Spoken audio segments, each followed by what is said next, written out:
cost of living in Charlotte, North Carolina. If you are considering moving to Charlotte, this is a really important factor that you will need to consider.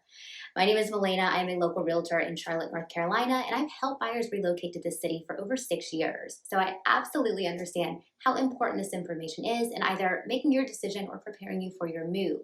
So if you have any questions about real estate or relocating to Charlotte, don't hesitate to reach out. All my info is below.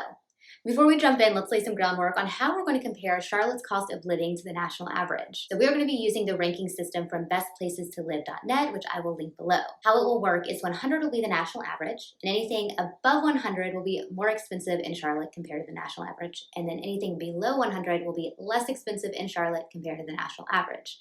For example, on an overall cost of living scale, Charlotte is at a 99.7 on the Best Places Index, which means on an overall cost of living, we are lower than the national average. And we're going to break down the cost of living into 6 essential categories: housing, taxes, utilities, groceries, transportation, and saving the best for last, entertainment. First, let's talk about housing. So as of August 2023, the median price for a single family home in the Charlotte, North Carolina metro is $392,000. And the median price for a condo or a townhome will be about $335,000. And this puts us at a 99 for housing cost according to the Best Places Index. So again, we are lower than national average. And it's important to know, if you are moving to the Charlotte area, we are still in a strong seller's market. You might hear misconceptions about the market, but the simple and the raw truth is that we are still experiencing a severe supply and demand problem here. So we have over 100 people a day moving in this area, and unfortunately our houses just can't keep up. So if you do move here, the likelihood is high that you will still need to be competitive with your offers. So just keep that in mind. Another factor to consider when we're talking about housing costs are HOAs.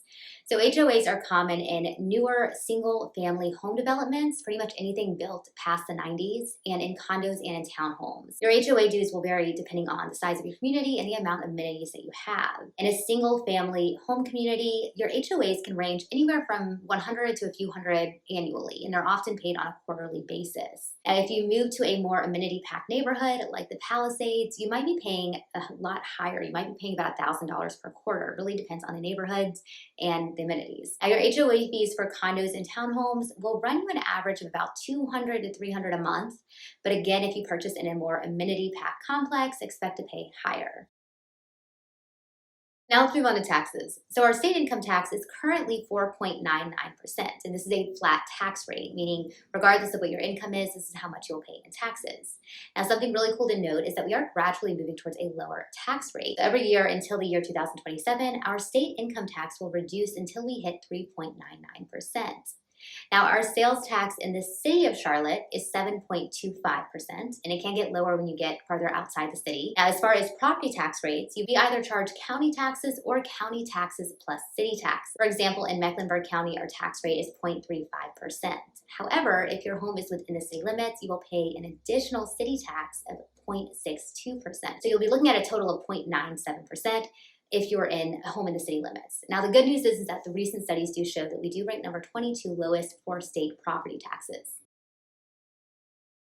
Moving on to utilities, our index has us at a 98.3, which is pretty manageable. Now, the average utility bill hovers around $150 a month for gas and power. Now, keep in mind, this figure obviously varies based on your home size and the time of the year. As far as water, sewer, and trash, this will heavily depend on your location. In Charlotte proper, trash and recycling are covered in your property taxes.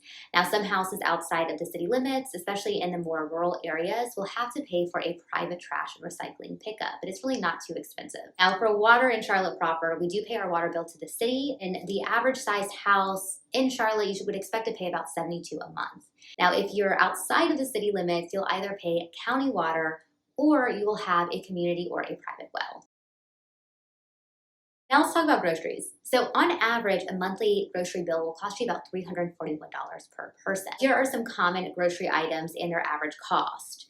And we're at a 99.2 on our index, so we are not far from the national average. Now, as far as grocery stores, the main groceries here are Harris Teeter and Publix, but you can also offer the more affordable, budget-friendly options like Food Lion, Aldi, and Lidl, and the more healthy alternatives like Trader Joe's, Whole Foods, and Fresh Market. Trader Joe's is pretty affordable, the latter two, not so much. Now, we also have some really excellent farmers markets, and they are incredibly affordable, and the produce is delicious. It is locally sourced, so I highly recommend it. As far as transportation, as of filming this in August 2023, our gas prices range about $3.60 a gallon. And just a tip, you can actually take a quick trip to South Carolina and the gases are usually cheaper, and so is alcohol. Now, when discussing public transportation, sadly, we are not very progressive in that regard. An average bus ticket will cost you about $2.20, but we do not have great coverage, so most people do rely on cars. Now, our city officials are pushing towards a more commuter-friendly city, but it seems like we're pretty far away from that. Now, our overall index stands at 97.7 for transportation costs, so again, we are lower on the national average. And saving the best for last, entertainment. And we have a lot to do here in Charlotte, regardless of what your interests are. Our index has us sitting at an 89.2 on affordability, but best places does include clothing and other stuff, whatever that means, within this category. So to give you a better idea of what you can expect as far as entertainment costs, an average dinner for two will run you about $20 on the lower end and about $80 to the mid to higher end range. Now, a dinner entree at a mid-range restaurant will run you about $16. A nice cocktail is about $12, and beer is around $6. Now, movie tickets are about $15, and we also have a lot of great museums. So tickets run you about $10 to $25. And most museums do offer a free museum day, so definitely take advantage of that. We also have some really great minor league teams, like the Charlotte Knights and the Charlotte Checkers. Tickets will run you $10 to $60, and they often have events to go along with the games. The Checkers will have $1 beer nights, and the Knights have a lot of really fun themed games. They have Princess Night for your kids or Paws in the Park for your pups. It's really fun. It's really community driven. We also have some great major league games. We are home to the Charlotte Panthers, the Hornets, and the new Charlotte FC. And ticket prices really do vary. It'll depend on the sport, the section, and who's playing. But I would still say on average you would expect to pay about $100 for a decent seat for your average game. And you can absolutely save that money and just tailgate. I think we have really one of the best cities for professional sports because our stadiums are located right downtown, and the whole city really does become a massive tailgate. So a lot of people will just post up in a parking spot, bring a portable TV and some friends, and just hang out for the whole game. It's a lot of fun. Now, all of those things aside, there's also a lot of free entertainment in Charlotte. We have a ton of parks. We also have the Whitewater Center, which is a massive outdoor entertainment complex, which you can hang out there for free. We also have free concerts and free music happening all of the time.